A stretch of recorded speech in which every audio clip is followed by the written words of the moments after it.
প্রাতিষ্ঠানিক আমলকারীদের জন্য যে দুঃসংবাদ রয়েছে, অন্যদিকে ৫ ইসলামী ব্যাংকে মিলবে না কোনো মুনাফা, মূল আমানতের বিপরীতে দেয়া হবে শেয়ার, রয়েছে সাধারণ বিনিয়োগকারীদের জন্য গুরুত্বপূর্ণ কিছু তথ্য। আশা করছি সেই খবরটি দেখবেন। পাশাপাশি আরেকটি খবর রয়েছে, চলতি মাসেই বসছে আর্থিক ৩ প্রতিষ্ঠানে প্রশাসক। অন্যদিকে পুঁজিবাজারের সূচক রয়েছে আজও পজিটিভ রয়েছে। কোন কোন কোম্পানিগুলো স্টক ডিভিডেন্ড দিয়েছে জানাবো। 10টি কোম্পানি যে পজিটিভ ট্রেন্ডে রয়েছে সেই খবরগুলো আশা করছি শেষ পর্যন্ত ভিডিওটি দেখলে আপনাদের এখান থেকে কিছু গুরুত্বপূর্ণ তথ্য পাবেন। বাংলাদেশ ব্যাংকের যে রেজুলেশন, সে প্রক্রিয়ার আওতায় থাকা এবং একীভূত হতে যাওয়া 5টি সমস্যা কবলিত ইসলামী ব্যাংকের প্রাতিষ্ঠানিক আমানতকারীদের জন্য আসছে বড় ধরনের দুঃসংবাদ।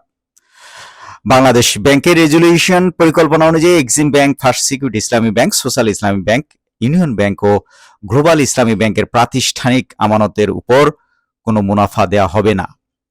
শুধু মূল আমানতের বিপরীতে পুনর্গঠিত সম্মিলিত ইসলামী ব্যাংকের শেয়ার বা ইকুইটি দেওয়া হবে। অর্থাৎ এসব আমানতের ক্ষেত্রে কার্যত হেয়ারকাট কার্যকর করা হবে। তবে ব্যক্তি পর্যায়ের আমানতকারীদের জন্য রয়েছে স্বস্তির খবর। সাধারণ গ্রাহকদের কোনো ধরনের হেয়ারকাট করা হবে না। তারা তাদের মূল আমানতের পাশাপাশি প্রাপ্য মুনাফাও পাবেন। ফলে প্রায় ৭৬ লাখ ক্ষুদ্র ও মাঝারি আমানতকারী রেজুলেশন প্রক্রিয়ার যে আর্থিক ক্ষতির মুখে পড়বেন না। বাংলাদেশ ব্যাংকের এক দায়িত্বশীল সূত্র এই তথ্য নিশ্চিত করেছে। দৈনিক নয়া দিগন্ত এই খবরটি প্রকাশ করছে। sharebusiness24.com এর পাঠকদের জন্য আমরা খবরটি তুলে ধরে কিছু বিশ্লেষণ করার চেষ্টা করব।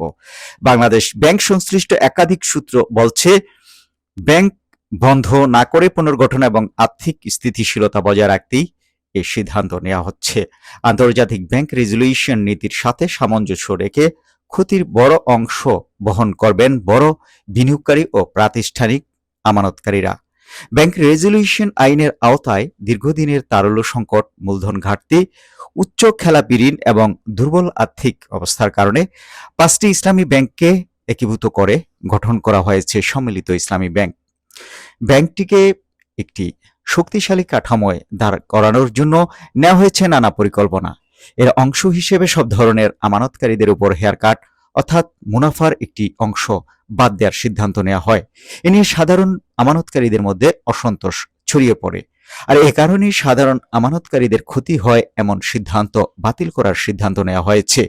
এর অংশ হিসেবে সাধারণ আমানতকারীদের আমানতের উপর কোনো প্রকার মুনাফা কাটা হবে না। তাদের সাথে চুক্তি অনুযায়ী সব মুনাফাই তাদেরকে দেয়া হবে। তবে প্রাতিষ্ঠানিক আমানতকারীদের হেয়ারকাট বহাল রাখাই হয়েছে। অর্থাৎ প্রাতিষ্ঠানিক আমানতকারীদের কোনো প্রকার মুনাফা দেয়া হবে না। তাদের মূল টাকার উপর পুনর্গঠিত ইসলামী ব্যাংকের শেয়ার দেওয়া হবে। বাংলাদেশ ব্যাংকের দায়িত্বশীল এক সূত্র জানিয়েছে, রেজুলেশন পরিকল্পনার অন্যতম উদ্দেশ্য হল ব্যাংক বন্ধ না করে আমানতকারীদের অর্থ সুরক্ষিত রাখা এবং আর্থিক ব্যবস্থায় আস্থা ফিরিয়ে আনা।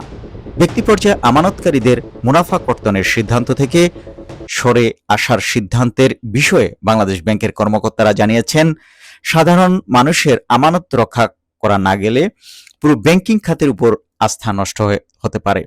এজন্য ব্যক্তি আমানতকে সম্পূর্ণ সুরক্ষা দেওয়া হবে। তবে রেজুলেশন পরিকল্পনায় সবচেয়ে বড় পরিবর্তন আসছে প্রাতিষ্ঠানিক আমানতের ক্ষেত্রে। প্রাতিষ্ঠানিক আমানতকারীদের কোনো মুনাফা দেওয়া হবে না। শুধু মূল আমানত বিবেচনা করা হবে। মূল আমানত বিপরীতে পুনর্গঠিত ব্যাংকের শেয়ার দেওয়া হবে। অতীতে অর্জিত বা বকেয়া মুনাফা পরিশোধ করা হবে না। অর্থাৎ যেসব কর্পোরেট প্রাতিষ্ঠানিক, সরকারি সংস্থা, বেসরকারি কোম্পানি, ট্রাস্ট, ফাউন্ডেশন কিংবা অন্যান্য প্রতিষ্ঠান এসব ব্যাংকের বড় অঙ্কের অর্থ জমা রেখেছে, তারা নগদ মুনাফা পাবেন না। যেমন একজন ব্যক্তি আমানতকারী ব্যাংককে 1 লাখ টাকা আমানত রেখেছে, মাসে 1000 টাকা আমানত পাওয়ার শর্তে চুক্তি অনুযায়ী 2 বছর পর আমানতকারীরা 1,18,000 টাকাই পাবেন। তবে প্রাতিষ্ঠানিক আমানতকারী পাবেন 1 লাখ টাকার সমপরিমাণ শেয়ার।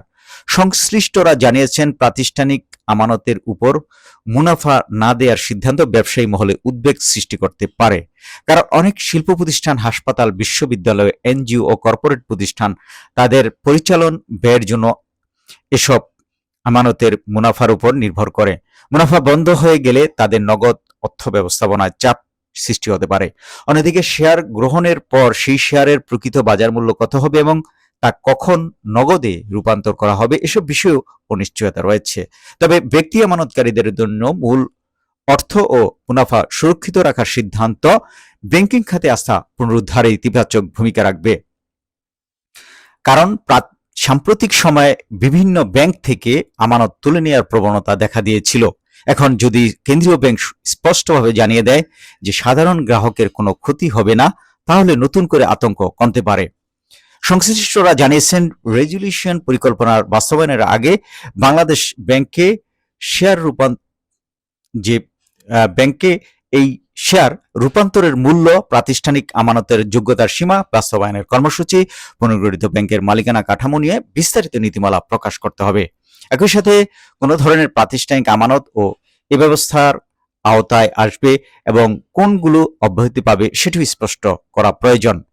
এটা কিন্তু খুবই চমৎকার একটি খবর যে সাধারণ বিনিয়োগকারীদের এক টাকা কাটা হবে না এবং ব্যাংকিং খাতে শুধু এই 5টি ব্যাংক যদি ক্ষতিগ্রস্ত হয় আমানত করে, তা পুরো দেশের উপর প্রভাব পড়বে। অনেক ব্যাংক থেকে যে মানুষ এরই মধ্যে নগদ বা ক্যাশ টাকা ঘরে রাখার প্রবণতার যে সৃষ্টি হয়েছে, সেটা কিন্তু ব্যাংকিং খাতের জন্য খুবই চরম খারাপ অবস্থা। সেটা কিন্তু বাংলাদেশ ব্যাংক অনুধাবন করতে পেরেছে। সরকারের উচ্চ মহলে পর্যন্ত এই বিষয়টি নিয়ে আলোচনা হয়েছে এবং সেই পরিপ্রেক্ষিতেই কিন্তু এই সিদ্ধান্তটি বলবো যে ব্যাংকিং তথা বাংলাদেশের অর্থনীতির জন্য একটি বড় ধরনের সুসংবাদে। এখন দেখার বিষয় এই ব্যাংকটিকে কিভাবে এভাবে ভালো ভালো সিদ্ধান্ত নিয়ে একটি স্থিতিশীল অবস্থায় ফিরিয়ে আনা হয় সে ব্যাপারে।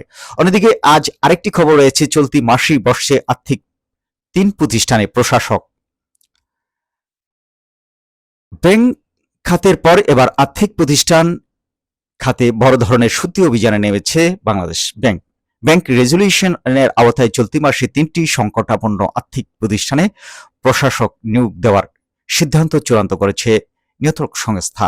প্রতিষ্ঠান 3টি হলো ফ্রেশ ফাইন্যান্স, আভিবা ফাইন্যান্স এবং first finance and investment limited.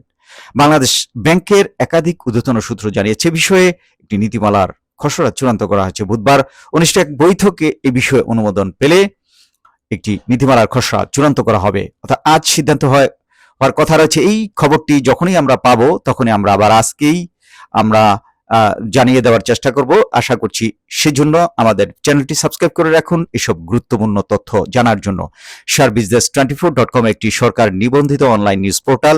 এখানে কিন্তু কোনো ধরনের কারসাজি কারকদের, ইউটিউবের কোনো ধরনের তাদেরকে প্যাট্রোনাইজ করার কোনো সুযোগ নেই, বরঞ্চ সাধারণ বিনিয়োগকারীদের পক্ষে কারসাজি কারক সহকারে বাজার নিয়ে যারা সাধারণ মানুষের বিপক্ষে অবস্থান নেবে তাদের বিপক্ষেই আমাদের অবস্থান। আমাদের অবস্থান কোনো একপক্ষীয় নয়, দ্বিপক্ষীয় নয়, আমাদের পক্ষ একপক্ষ। সাধারণ নিপীড়িত এবং লোকসান এবং যার ভাষাটা সংশ্লিষ্ট কর্তৃপক্ষের কাছে যায় না, সেই কথাগুলো বলার জন্যই sharebusiness24.com।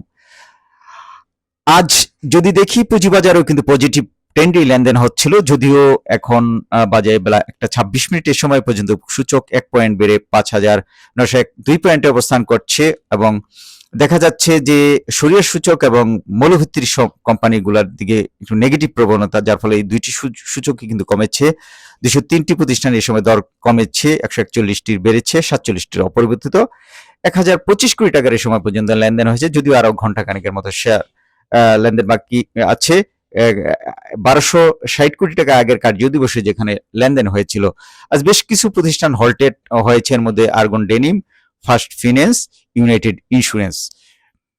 এরপরে আমরা যদি দেখি যে পজিটিভ মুভমেন্টের যে 10টি শেয়ার রয়েছে সেই শেয়ারগুলোর মধ্যে কোনগুলো রয়েছে, অর্থাৎ এই শেয়ারগুলোর দর বাড়ার ফলে যে নেগেটিভ প্রবণতায় যাওয়ার অবস্থা ছিল সেই অবস্থা কিন্তু ফিরে এসেছে।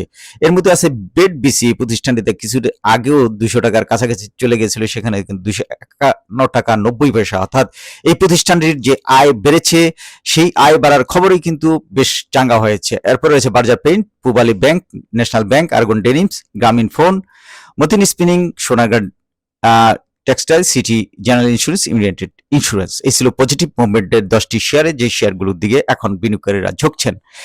এই ছিল sharebusiness24.com এর গুরুত্বপূর্ণ কিছু তথ্য। আশা করছি এই ধরনের ভিডিও দেখতে এবং সামনে যদি আপনারা আরো অন্য কোনো মতামত বা কোনো সংশ্লিষ্ট বিষয়ে আপনারা জানতে চান, আমাদের মন্তব্য করে জানান। এবং সবাই ভালো থাকবেন, সুস্থ থাকবেন। sharebusiness24.com কে সাবস্ক্রাইব করে এগিয়ে নেবেন এবং ভিডিওটি ভালো লাগলে অবশ্যই শেয়ার করবেন, লাইক দিয়ে আমাদের যে কষ্টার্জিত সময় সেই সময়টাকে একটু মূল্যায়ন করবেন। ধন্যবাদ।